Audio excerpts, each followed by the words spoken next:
Bismillahirrahmanirrahim. Assalamualaikum warahmatullahi wabarakatuh. Sampurasun wargi Bandung Barat semuanya. Jumpa lagi dengan saya Kang Aam dalam segmen TikTok atau Diskominfo TikToking Corner. Nah, di kesempatan ini alhamdulillah kita bisa berjumpa dengan narasumber nih. Nanti kita minta beliau untuk memperkenalkan diri ya. Tapi yang pasti narasumber ini akan memberikan informasi yang akan sangat bermanfaat khususnya bagi masyarakat dalam hal kesehatan gitu ya Kang ya. Siap. Nah, untuk lebih afdolnya mungkin silakan akan memperkenalkan diri saja ke audiens. Atau non Kang Aam.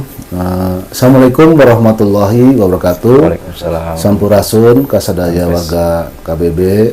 Alhamdulillah, ini saya pagi-pagi ini kayak mimpi sebenarnya Kang. Ya, ketemu Kang Aam diminta podcast nih. Siap. Tapi karena penting ya, oke lah, nggak apa-apa ya. Jadi izin, nama saya Yusuf Eka Darmawan, saya sebagai Kepala Kabupaten Bandung Barat yang membawahi, ya intinya kalau penduduk, kalau mau daftar tuh ada 1,8 juta Pak. Oh gitu. Ya, jadi Kepala apa nih Pak? Kepala BPJS Bandung Barat. Kepala BPJS Bandung Barat. Ya. Nah, tadi belum disebutkan, nanti ya. warga bingung. Ya. Kantornya ada di depan DPRD lah. Siap. Itu. Di Padalarang ya? Di Padalarang. Jadi wilayah saya memang khusus Padalarang. Siap. Nah, mohon izin nih, tadi saya berjumpa sebentar, kemudian ya ini kesempatan langka mungkin ya, dan akan sangat berharga kalau kita memanfaatkan momen ini untuk berbagi ke masyarakat tentang informasi tentang apapun yang ada di BPJS, terutama produknya maupun layanannya seperti itu. Kang, udah berapa lama sebagai Kepala BPJS di KBB? Baru 2 bulan. Baru 2 bulan. Sebelumnya di mana Kang? Dulu saya Kepala Cabang Tegal. Oh, Kepala Cabang Tegal. Ya, jadi saya ada keliling-keliling ya, mulai dari Manado, Bali, Makassar, Jawa. Nah, ini baru pulang kampung cerita. Oh iya. Pulang kampung lah. Siap. Jadi bisa berbakti untuk wilayah Jawa Barat lah kira-kira begitu. Baru 2 bulan, tapi alhamdulillah sudah aktif, beliau turun langsung untuk tadi kita berdiskusi tentang berbagi informasi ya. Layanan informasi BPJS terutama karena kepedulian beliau juga terhadap mungkin ada pengalaman mungkin Kang atau aduan atau bagaimana nih di masyarakat. Mungkin sebelum ke sana saya coba filosofi dulu ya. Oh iya, silakan. Warga KBB harus punya BPJS kesehatan gitu ya. Yang pertama, wargi setuju tidak bahwa kesehatan itu adalah aset? Ya, pasti. Aset kita loh sebagai manusia, karena tanpa kesehatan atau sehat kita tidak bisa melakukan aktivitas. Mencari nafkah. Gitu ya. Bahkan kalau sakit nih bisa sadikin Kang. Sadikin? Iya. Apa tuh sadikin? Bukan sakit asal sadikin. Bukan. Sakit sedikit miskin. Ya. Betul. Coba orang sebagian yang berprofesi mungkin sehari-hari harus keluar rumah gitu ya. Contoh lah Kang, orang kena hemodialisa. Kalau nggak punya BPJS, itu mungkin jual tanah, jual mobil. Iya, betul. Karena kalau orang di hemodialisa itu seminggu bisa 2-3 kali. Satu kali sekitar 1 juta. Wow. Ini peserta BPJS di KBB ini udah ada yang hemodialisa sampai puluhan tahun, Kak. Puluhan tahun? Iya, udah mungkin 10 atau 12 tahun. Kalau dihitung-hitung manfaat dia itu udah miliaran dari BPJS. Kalau ditabung-tabung gitu ya. Seperti itu. Nah, BPJS sendiri sebenarnya nama produknya JKN. Jaminan Kesehatan Nasional. Di mana jaminan kesehatan nasional ini sebagai bentuk kehadiran negara bagi seluruh warga Indonesia. Ya. Karena itu juga diamanahkan dalam undang-undang Kang. Undang-undangnya banyak nih. Ya. Mulai dari Undang-Undang Dasar 1945 pasal 28 ayat H bahwa setiap warga negara itu berhak atas jaminan sosial dalam rangka meningkatkan derajat martabat hidupnya. Itu undang-undang ya? Undang-undang. Kalau undang-undang teknisnya ada undang-undang di 40 tahun 2004 dan undang-undang 24 tahun 2011. Dan itu wajib. Ya, kalau di pasalnya bunyinya begini ya, di undang-undang 24 tahun 2011, setiap warga negara Indonesia dan warga negara asing yang sudah menetap 6 bulan itu wajib mengikuti program JKN. Ya. JKN ini programnya banyak di dalamnya, kan produknya namanya JKN ya. Mulai dari promotif, preventif, kuratif, rehabilitatif. Promotif itu apa misalkan? Ya penyuluhan kesehatan, Ya. ya, pap smear, deteksi dini lah, Ya, sifatnya betul. deteksi dini supaya jangan sakit ke rumah sakit itu dalam keadaan parah. Oke. Ya, ada IPA dan lain-lainnya, ya, Ya, ya. ada senam berlapis dan lain-lain. Nah, kalau kuratif itu di rumah sakit. Kuratif itu di rumah sakit. Ya. Mulai dari operasi kecil sebesar 10 cm sampai besar, mau operasi jantung, mau sesar, apapun itulah, Ya, ya, ya. semuanya di cover. Oke. Dan itu pengcoverannya ada regulasinya. Ya, jadi semua mengacu kepada Perpres 82 tahun 2018. Ya, Dan apa-apa tentunya saja. ini sudah disosialisasikan juga kepada penyelenggara layanan kesehatan ya, seperti Iya, rumah sakit, betul. klinik dan lain-lain yang mengcover BPJS itu ya. Nah, target negara ya di dalam RJPMM. Jadi RJPMM itu rencana jangka menengah nasional. Itu 2024 98% penduduk Indonesia, bukan KBB, Indonesia, Indonesia. itu harus punya JKN. Makanya kemarin mungkin di awal tahun kan, Ya. Kang Aam, telah terbit instruksi Presiden Ya. nomor 1 tahun 2022 yang menginstruksikan kepada 28 kementerian. Ya, 28 kementerian. Mulai dari kementerian, kalau mungkin udah denger ya, kayak misalkan beli tanah harus punya JKN ya, gitu kan. Ngurusin nanti Sekarang sudah dipersyaratkan. sudah, Oke. karena wajib. Jadi dan dengan begitu otomatis masyarakat yang belum punya akan mendaftar Ya, kan ya dalam harus- segala ya. pelayanan yang disediakan oleh kementerian. SIM ini lagi uji coba, ya. Kemudian badan usaha harus Ya, pekerjaannya gitu ya, pemda-pemdanya, bahkan nanti pinjam uang harus punya BPJS. KUR ya, yang KUR ya. Ya. Mau dapat kartu tani harus punya BPJS. Nah, setelah instruksi itu muncul edaran-edaran nih kan, banyak ya. Edaran dari BPN, berarti terkait jual beli tanah ya. Ya. Sekarang sudah keluar surat edaran Kemendikbud dan Kemenak. Jadi semua sekolah harus daftar. Semua sekolah Ya, tenaga pendidik dan siswa. dan penunjangnya. Oh, dan penunjangnya. Penunjangnya ada honorernya dan lain-lain. Iya, iya, betul. Ya, itu Kemendikbud nomor 5 tuh. Bahkan siswanya. Sampai ke siswanya. Siswanya. Karena apa? Itu sangat penting sekali ya. Bentuk kehadiran negara sebenarnya sangat besar, Kang. Kalau Kang Aam kan PNS ya. Ya, PNS kan ada subsidinya dari pemberi kerja nih. betul. Tapi kalau orang miskin Ya. itu APBN dari pusat. Ada subsidi dari Dibayarin langsung, Pak. Dibayarin langsung Ya. Namanya, jadi kalau kita sebut segmen ya, BPJS itu punya beberapa segmen. Segmen PBJK, penerima bantuan iuran jaminan kesehatan, itu Ya. alokasinya dari APBN. Dan non PBI. Non PBI berarti bukan penerima bantuan, itu mulai dari PPU, ya, pekerja penerima upah, Ya. itu misalkan TNI Polri, PNS, Ya. badan swasta, kemudian CP-CP dan lain-lain yang punya pekerja lah seperti itu. Yang sudah tercatat sebagai pegawai gitu ya. Ya, pekerja ya. Kemudian ada segmen namanya mandiri atau PBPU. Ya. Nah, ada yang namanya segmen PBPU Pemda. Ini penduduk yang didaftarkan Pemda. Nah, Pak Bupati juga sudah mendaftarkan penduduknya loh, Kang. Sudah ya? Sudah, Pak. Sudah.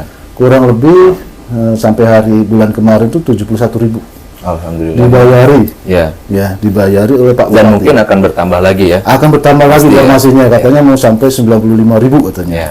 Bahkan Pak Bupati, Pak Hengki ya, Ya. tadi itu sudah membuat produk bandingnya. Contohnya apa? JKN untuk Linmas, Hansip. Wah, ya, Ya, ada Merdeka Bersalin. Nah, itu juga di belakangnya iya, kita. Merdeka gitu Bersalin, loh. ya. Itu luar biasa Pak Bupati membuat program itu untuk memerdekakan biaya ya, bukan Ya. untuk banyak anak. Maksudnya memberikan biaya.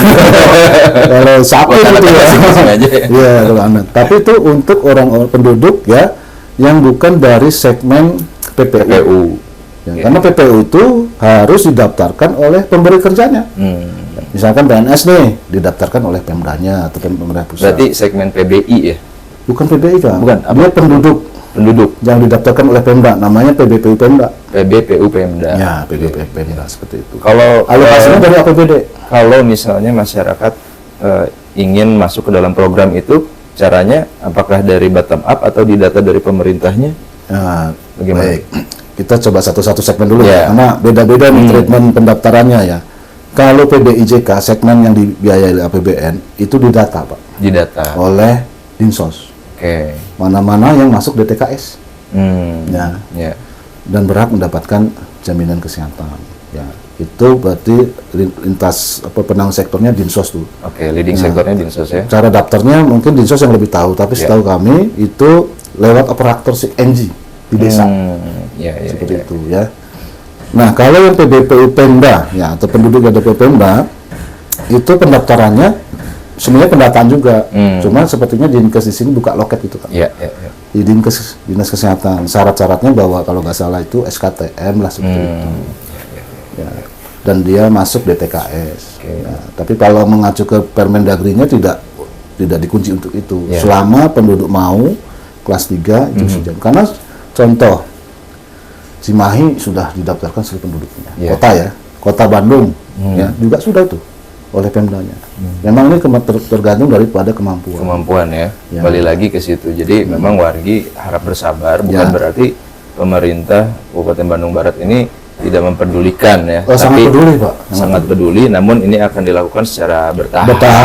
Seperti itu. Dan juga tergantung dari kecepatan dalam mengupdate data ya kan. Betul. Karena mungkin data-data yang di tahun ini dengan yang di tahun depan mungkin akan berbeda. Tumbuh lah. Gitu. Oke. Nah Pak, selama misalnya ya tadi di Bandung Barat mungkin baru 2 bulan ya. Tapi Bapak di BPJS ya, sudah 25 tahun. Sudah 25 tahun. Jadi paham lah. Paham. Hampir semua Pemda. Kebetulan saya juga banyak menangani Pemda gitu. Oke. Boleh berbagi Pak mungkin tentang pengalaman-pengalaman yang menarik, terutama kaitannya dengan masyarakat yang membutuhkan gitu ya. Kebetulan saya di beberapa sudah keliling ya, tadi Manado, Bali, Makassar, Jawa Tengah. Itu banyak kabupaten yang sudah UHC kan. Universal Health Coverage, di mana jumlah penduduknya tuh sudah lebih dari 95%. Nah, ini pengalamannya kalau sudah UHC itu nyaman. Nyaman ya, lebih nyaman. Karena begini Kang, ya Kang Am. Kalau sudah UHC, ya, itu kalau ada penduduk yang didaftarkan Pemda, itu langsung aktif. Oh gitu? Iya, langsung aktif ya. Nggak perlu nunggu 14 hari, nggak perlu nunggu 1 bulan. Sudah terintegrasi ya? Dia ada privilege khusus. Oh, gitu. Jadi yang usaha UHC Pemdanya, ya, itu dibuka lah istilahnya flaggingnya itu supaya kalau didaftarkan Pemda dia sedang nggak punya duit atau nunggak dialihkan ke Pemda itu langsung aktif. Langsung aktif ya, langsung aktif. Kalau yang di sini ya yang non aktif itu ya ini biasanya banyak masalah. Ya, yang non UHC ya. Karena apa? Pendaftaran kepesertaannya itu cut off. Cut off. Jadi didaftarkan ke BPJS itu per tanggal 20. Nanti aktifnya tanggal 1. Oh, ada jeda waktu. Ada jeda waktu. Padahal orang sedang sakit tuh. Iya. Akhirnya kan bingung bro. Akhirnya lari ke Maskin, lari ke Basnas, lari ke saweran anggota dewan. Mana-mana aja lah ya pokoknya. Pak Kadesnya juga mungkin pusing gitu seperti itu. Seperti itulah. Itu yang paling menarik. Nah, kalau masalah informasi ini sebenarnya cukup banyak juga. Banyak warga itu nggak paham. Oh gitu. Hak dan kewajibannya. Ya. Terutama haknya juga banyak. Ya. Yang masyarakat belum banyak tahu gitu ya. Banyak tahu. Kita bicara hak aja lah. Kalau kewajibannya bayar iuran gitu ya. Dan daftar gitu ya. Iya. Ya, contoh lah. Memang ini juga PR kami ya, tantangan kami kepada mitra kami lah. Rumah sakit, puskesmas, dokter keluarga, klinik. Banyak yang nggak paham terkait bahwa JKN itu tidak boleh ada iur biaya. JKN itu sudah di-cover oleh APBN? Ya, bukan. JKN itu kalau jangan Kang Aam lah, siapa ya, saudara Kang Aam ya. Ternyata dia harus dirawat di rumah sakit, itu harusnya free semuanya. Untuk yang JKN? Ya, BPJS, JKN. Ya, itu harusnya free semua. Free semua ya? Ya, tanpa iur biaya. Tapi pelaksanaannya banyak keluhan. Pak, kok saya disuruh bayar obat gitu ya? Pak, saya kamarnya penuh misalkan, tapi suruh naik kelas, akhirnya suruh bayar semuanya. Nah, sebenarnya banyak regulasi yang melindungi konsumen kita bahwa harus supaya tidak iur biaya itu seperti apa. Ya, kalau secara regulasinya memang tidak boleh iur biaya. Tidak boleh ya? Tidak boleh. Kalau ada, adukan saja. Bisa lewat lapor apa tuh Kang? Ada lapor Kang Hengki boleh. ada lapor Go ID juga boleh, atau mau lapor ke BPJS lewat mobil JKN juga boleh. Ada ya, ada nomornya nanti di sini ya. Ada hotline atau lapor. Ya, ada 165 juga ada. Nah, sebaiknya yang lebih simpel lewat mobil JKN. Mobil JKN. Jadi mobil JKN ini aplikasi untuk peserta ya, untuk memudahkan untuk antrian online. Itu bisa untuk bisa loh. Jadi nggak usah subuh-subuh datang ke Paskes. Ya. Ya, memang tidak semua orang punya HP masalahnya. Tapi setidaknya ya ini informasi yang penting juga buat para wargi. Tadi ada beberapa mungkin media untuk melakukan interaksi komunikasi maupun mau itu pengaduan ataupun mendaftar antrian seperti itu ya Kang ya. Dan ini mungkin banyak juga fenomena yang ada di masyarakat. Kadang saya juga sering ya mendapatkan beberapa laporan ada masyarakat yang sakit. Ya alhamdulillah nih sudah tercerahkan sebagian oleh Kang Yosep sebagai kepala BPJS di KBB yang kemudian saya juga ingin menanyakan tentang berapa banyak mungkin mitra-mitra BPJS terutama yang di wilayah KBB Barat ya. Baik, kalau secara Indonesia ribuan ya. Pasti. Nah, karena BPJS ini bisa dilayani di mana saja. Betul. Misalkan nih lagi dinas di Surabaya, sakit nih, masih bisa jangan balik ke Bandung, di sana aja. Ya, cari Paskes yang sudah kerjasama lewat mobil JKN. Bila mana perlu dirujuk, dirawat di rumah sakit, bisa ya. Nggak perlu rujukan dari sini. Ya, bisa berkunjung di sana, ya seperti itu. Kalau bicara mitra di KBB nah, kita ada 8 rumah sakit. 8 rumah sakit. Ya, 8 rumah sakit, kemudian 32 puskesmas, kemudian 30 klinik kalau salah ya. Sama termasuk dokter keluarga seperti itu. Nah, mereka ada perjanjian kerjasama. Kalau mereka melanggar nih, ya misalkan ada iur biaya gitu, obatnya kosong. Senyumnya kurang begini itu bisa diadukan. Dan kalau sering itu bisa kami SP, Pak. Kalau memang pengaduannya itu banyak. Itu bisa diberikan surat peringatan. Iya. Bahkan nih rumah sakit kan sekarang nggak boleh minta kartu, cukup pakai KTP aja berobat. Cukup ya? Iya. Kalau ada yang masih rumah sakit yang nggak paham, telepon kami, pasti kami tegur. Karena cukup sekarang berobat pakai KTP. Ya. SP itu surat peringatan. Jadi SP1, SP2 diputus. Seperti itu. Ya.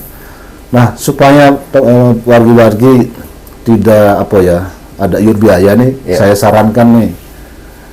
Follow IG BPJS KBB. Apa nih IG-nya, Kang? BPJS _ KBB. Ya. Oke, ini para wargi silakan di-follow akun Instagramnya. Nanti juga kita bisa berbagi informasi juga, ya bisa berdiskusi juga mungkin ya. Nanti kalau ada yang mau tunjukin aja tuh postingan yang terkait misalnya obat, buka aja ini dari BPJS begini. Oh, tinggal ditunjukkan aja postingan dari BPJS. Itu digital kami sosialisasi kepada rumah sakit. Dan sudah dilakukan tentunya ya. Misal KTP diminta fotokopinya kan nggak boleh. Iya. Tunjukin aja ketentuan KTP. Ya, misalkan kamar penuh nih, kan banyak nggak tahu nih kalau kamar penuh, wah haknya Kang Am tuh misalnya kelas 1. Waktu ke rumah sakit A misalkan ya, Pak kamarnya penuh, adanya VIP. Kira-kira bayar nggak tuh? Semua penuh, 1 penuh, 2 penuh, 3 penuh yang ada VIP. Di upgrade gitu? Ya, kira-kira bayar nggak? Karena alasan penuh. Biasanya sih diminta bayar. Jangan. Oh, jangan. Oh gitu. Itu peserta BPJS boleh 3 hari maksimum kalau alasan kamar penuh. Memanfaatkan yang walaupun di atas 1 tingkat atau di bawah 1 tingkat. Boleh. Jadi ini adanya fit, jadi Bapak harus bayar sejak dipindahkan. Itu keliru. Jadi ada aturannya itu. Kalau aturan kamar penuh, maka boleh naik 1 tingkat atau turun 1 tingkat maksimal 3 hari. 3 hari. Jadi untuk selanjutnya kalau dia terus bayar ya. Biasanya rumah sakit sudah sadar, rugi dong kalau lama-lama. Maka dicarikanlah kelas. Tapi kalau masih tetap, saya pokoknya tetap mau kelas 1 kan penuh nih. Ya ada PIP. Itu bisa dirujuk ke rumah sakit lain tetap kelas 1. Dan ambulannya ditanggung loh. Gratis juga. Sudah aman ya. Sudah aman. Biasa ini fasilitas yang mungkin harus banyak diketahui, makanya saya pikir sangat penting. Tadi walaupun sedikit agak nodong nih minta waktunya nih Kang Yosef ya. Iya. Jadi masyarakat dengan begitu kan akan paham. Betul. Dan mungkin yang belum paham juga nanti bisa sama-sama belajar, ikuti IG-nya aja itu sebagai apa ya? Kayak kalau polisi itu kayak apa ya Pak? Kayak gini lah. Ini loh dari BPJS itu. Oh, seperti itu ya, bisa digunakan. Gunakan itu aja. Oke, bisa ditunjukkan langsung aja. Kami sudah sosialisasi pada asal akun Instagram yang betul ya. Jangan asal takut. Kalau ada sih BPJS RI, cuma itu belum soal berita Pak. Oh gitu. Kalau ini hanya khusus informasi. Baik. Tinggal caplok aja. Ya contoh misalkan ini banyak nggak tahu juga nih ya. Yang non ASN atau P3K lah ya. Ya. P3K itu mengacu ke Perdir 70 kan harus dijamin kesehatannya. Nah alhamdulillah nih Disdik sama Dinkes sedang mempersiapkan pendaftaran untuk P3K-nya. Mudah-mudahan dilancarkan ya. Seperti itu. Nah ada lagi yang perlu tahu juga nih wargi-wargi, apabila terjadi kecelakaan ya di jalan raya, ditanggung JKN nggak? Ditanggung seharusnya. Ditanggung. Kecelakaan nih? Iya. Kecelakaan di jalan raya? Iya. Ya ditanggung, tapi ada syaratnya. Syaratnya apa tuh? Pihak pertama jasara harja. Iya. Maksimum 20 juta. Sisanya JKN. Misalkan kecelakaan jadi yang utamanya itu jasa pertama jasa harja. Misal patah tulang lah ini retak, habislah 300 juta. Maka 20 juta jasa harja, 280 kita. Ya. Tapi itu ada pengecualian buat ASN sama orang-orang yang bekerja di perusahaan. Kalau kecelakaan kerjanya ASN, maka taspen pihak kedua. Iya, betul. Kalau yang kecelakaan kerjanya itu perusahaan swasta, maka penjaminnya adalah perusahaan, bukan kita gitu. Kita atau itu asuransi yang bermitra dengan perusahaan tadi gitu ya. Enggak juga, Pak. Enggak juga. Ya, perusahaan ya. Perusahaan itu maksudnya gini, BPJS TK. Oh, gitu ya. Ya, bukan kami itu. Kalau yang perusahaan itu yang pihak keduanya, kami itu untuk masyarakat umum yang tidak tergabung di situ. Ya. Intinya sangat lengkap lah. Ya. Kalau hitungan aktuaria ini sebenarnya program yang super murah. Ya. Karena di negara Indonesia, di seluruh dunia, program JKN ini program yang apa ya? Kalau dikerjain swasta itu bangkrut Pak. Betul. Karena kami pernah defisit 28 triliun. Besar itu juga. Besar itu. Karena yang ternyata yang sakit itu memang dikit. Tapi rata-rata banyak penyakit jantung, hemodialisa, kanker, operasi sesar. Tapi kan bagaimanapun juga ini bagian dari amanat penyelenggaraan negara kan seperti itu untuk menjamin kesehatan masyarakat. Nah terkait dengan yang tadi kasus kecelakaan, jasara harja menjamin maksimal 20 juta, kemudian nanti sisanya dari JKN mungkin atau dari perusahaan seperti itu atau dari taspen. Ya mungkin warga masyarakat juga ada yang penasaran ya, tapi jangan sampai dicoba ya. Jangan kecelakaan dulu ya, boleh dicoba. Kita selalu menjaga supaya kita tetap sehat. Ini preventif kita. Namun ketika terjadi sesuatu, nah ini ada salah satu yang bisa menjadi solusi mungkin ya untuk meringankan pembiayaan gitu. Dan ya mudah-mudahan kita doakan semoga kita semua sehat selalu ya Kang ya. Satu lagi boleh nggak Kang? Ini boleh penting. Ini banyak warga itu daftar ya yang gratis ya. Iya. Itu tertolak. Nah itu kenapa tuh Kang? Itu gara-gara NIK-nya. NIK-nya tuh tidak padu padan dengan Dukcapil pusat. Sehingga tertolak atau belum online lah seperti itu. Mungkin dia pakai NIK yang lama atau seperti apa. Nah itu juga perlu menjadi peran warga supaya nanti daftar BPJS itu lancar. Pastikan NIK-nya itu valid. Ya valid dan daftarnya harus satu keluarga. Karena contoh yang Merdeka Bersalin itu daftarnya banyak, cuma waktu mau di entry dia kayaknya nikah siri atau gimana gitu. Jadi tertolak gitu loh. Ya tidak tercatat resmi di pemerintah ya. Atau kakaknya berbeda gitu ya. Akhirnya tertolak gitu. Nah ini warning juga ya buat pihak-pihak yang kakaknya masih terpisah lah, masih ikut kemana gitu kan. Itu banyak juga kan, kasihan juga. Akhirnya kan mau pakai biaya apa, karena kan harus diurus dulu seperti itu. Banyak yang cerai juga nggak diurus atau keluarganya tertolak lagi. Tertolak juga. Akhirnya menghambat dan menyulitkan diri sendiri ya. Betul. Kan? Jadi ya para wargi ini mah sudah kewajiban untuk tertib administrasi menambah NIK ketika ingin memanfaatkan fasilitas yang disediakan BPJS seperti itu ya. Syaratnya tadi salah satunya selain mendaftar melapor, tapi NIK-nya harus betul dulu, harus sesuai dengan yang tercatat di kependudukan di pusat, di nasional. Jadi tidak akan tertolak seperti itu ya. Kemudian ini juga nih yang banyak sering nih keluhan masyarakat, dia sakit tapi nunggak. Oke, nah itu kan kasian juga tuh. Banyak itu. Secara nasional 5 triliun tunggakannya. Di sini yang nunggak 100.000 lebih gitu. Misalnya dia sakit, terus berobat, tapi nunggak gitu. Dia posisi peserta BPJS, tapi dia nunggak iuran yang mandiri nih, ya, yang mandiri nunggak. Itu kalau nggak dilunasi kan nggak aktif. Betul. Ya, dilunasi itu baru aktif. Tapi dampaknya karena nih bayarnya ditunda-tunda, setelah dibayar pun kena denda. Ada denda. Namanya denda layanan. Ya. Kalau masih mending berapa nih secara administrasi? 5%. Hanya 5% per iuran? Enggak, denda layanan. Total, dari total? Nah, maksimum 30 juta dendanya. Jadi 5% kali bulan menunggak kali diagnosa. Ya kebayang kan kalau tiba-tiba kena serangan jantung gitu ya, mohon maaf nih Pak. Amit-amitin ya. Itu kan besar ya, operasinya mungkin sekitar 180-200. Hitung aja 5%-nya berapa? Mau minta sumbangan kemana? Betul. Seperti itu. Untuk denda layanannya saja. Belum tunggakannya. Nah, tunggakan ini misalkan orang nunggak 5 tahun nih, yang dibayar hanya 24 bulan. Ya. Kemudian BPJS juga punya program nyicil. Kalau memang itu dicicil aja ada, ya, namanya rehab. Ya. Itu banyak lah, itu memang harus segmen khusus per ini. Ya, kalau dibaca satu slide nih satu buku. Nah, biasanya kan kalau misalnya ada kasus seperti itu tuh, ada yang iurannya menunggak, gitu ya, ada denda pula seperti itu. Tapi ini perlu segera ditindaklanjuti di rumah sakit. Itu solusinya kira-kira bagaimana? Solusi yang paling nyaman ya. Iya. Tapi ini agak radikal. Ya. Tapi saya nggak mau nyontoin sebenarnya. Cobalah niru kota Bandung dan kota Cimahi. Ya, dia sudah UHC. Oh, harus UHC. UHC dulu. Orang nunggak nih. Tunggakannya mungkin 10 juta, agak punya duit kan, belum kena denda layanan.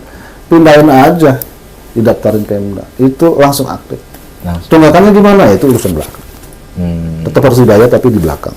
Tapi urusan nanti dengan pemerintah daerah. Apanya? Urusan tunggakannya, BPJS. Oh, BPJS. Ke negara lah. Ya. Jadi tetap dilayani dulu. Nah, kalau yang belum UHC, tunggakannya harus dibayar dulu, dendanya dibayar, baru aktif. Untuk mendapatkan status UHC itu mungkin ada kriteria sendiri nih. Ya. Jadi universal health coverage itu minimal 95% penduduk sudah terdaftar.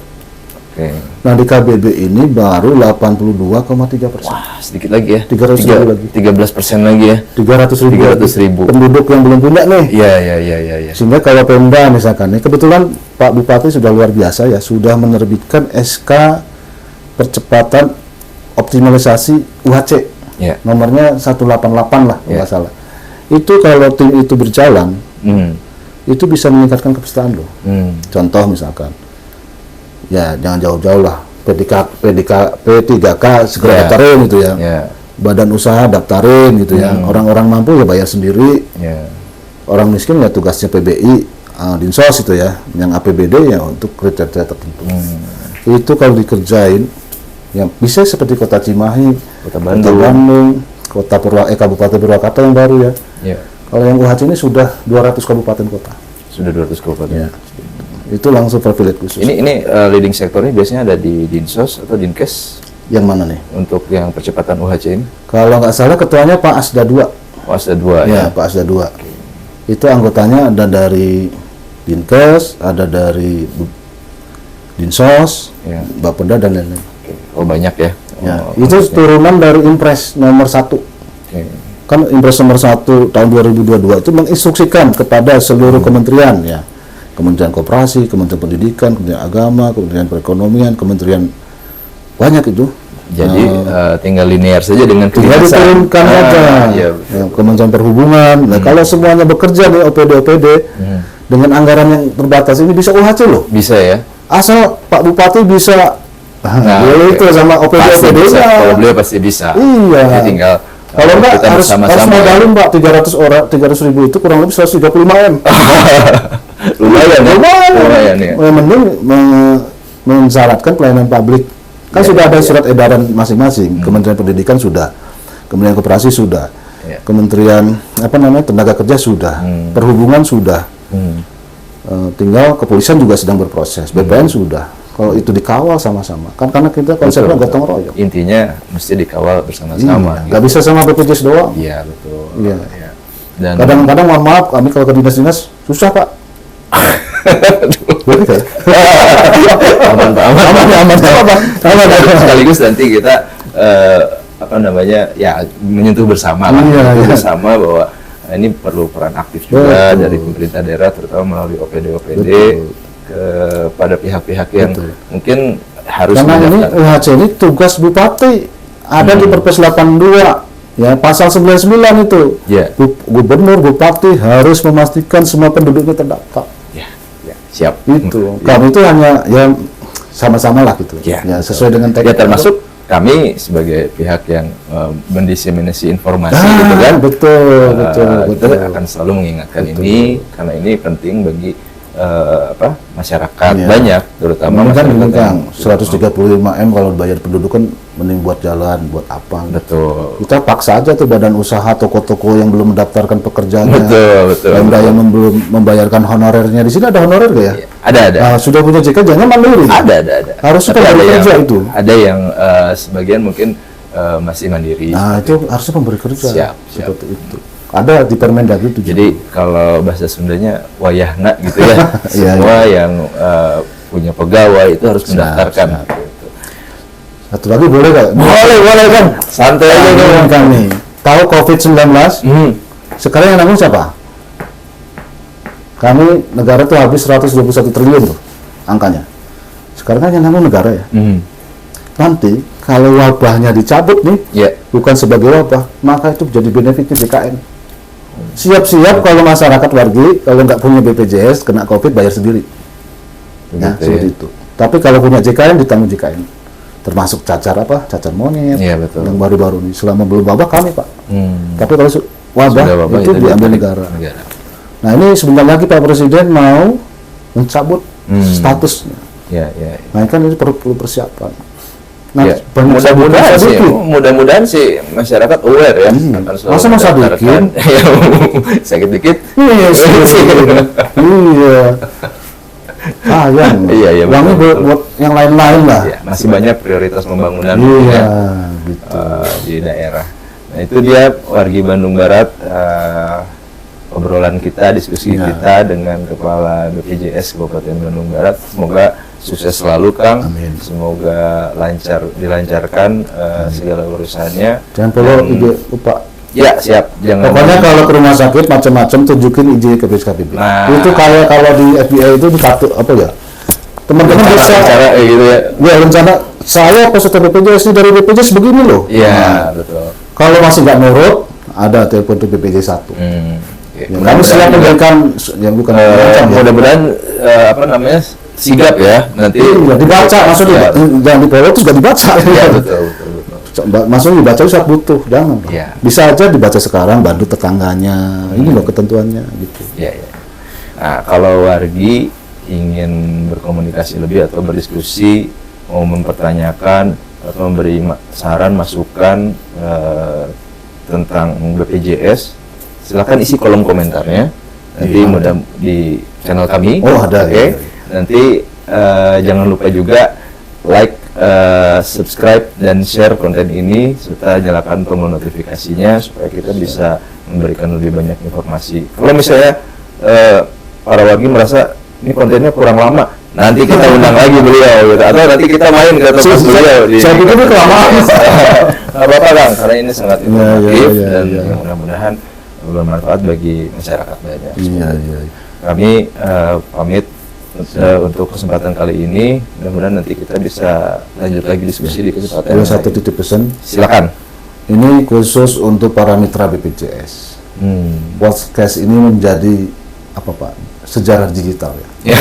Jejak digital. Jadi minta tolong ya apa yang kami sampaikan di dalam Instagram kami itu paskes ya, mulai dari puskesmas, dokter perorangan, klinik, rumah sakit, apotek, optik ya. Tolong benar-benar patuh pada regulasi yang telah disusun. Yeah. Ya, jangan, kami tidak menginginkan paskes-paskes tidak melayani peserta BPJS. Ada pepatah, kalau umum kok lebih bagus. Tidak boleh diskriminatif. Betul. Ya, karena ini program negara. Ya. Nah, kepada warga apabila ada mengeluh, ya ingin uangnya kembali misalkan, kan namanya juga macam-macam itu ya. Tolong siapkan evidennya. Buktinya ya. Buktinya jangan hanya tulisan doang. Buktinya apa? Bukti bayar misalkan. Bayar obat misalkan. Ya. Bukti kwitansi misalkan naik kelas itu. Naik kelas itu bayarnya berapa persen? Naik kelas kamar rumah sakit ya. Berapa persen kalau atas permintaan sendiri? 100% apa berapa persen? Sudah dikunci 75%. 75% ya? Nggak boleh bayar rumah sakit, nggak boleh lagi 100%. Hanya 75%. Jadi harus ada ya, seperti itu. Maka itu kami bisa fasilitasi. Sudah banyak uang yang kembali 10 juta, 20 juta. Alhamdulillah, siap. Banyak. Dan apa ada istilah katanya jadi panjang soalnya banyak banget itu ya. Cukup untuk katanya kalau BPJS 3 hari bener gitu ya. Enggak, BPJS itu unlimited ya. Kalau ada rumah sakit atau mitra kami yang mengatakan 3 hari, tolong laporkan, kami siap untuk menegurnya lah. Alhamdulillah. Nah, kita harus sangat bersyukur nih punya yang pertama Kang Hengki sebagai bupati, yang mudah-mudahan nanti jadi bupati ini sudah sangat aware dan bahkan menargetkan percepatan menuju UHC ya. Silakan. Assalamualaikum Pak Hengki, salam kenal. Saya belum pernah ketemu langsung, tapi pernah ikut acara penyerahan Merdeka Bersalin.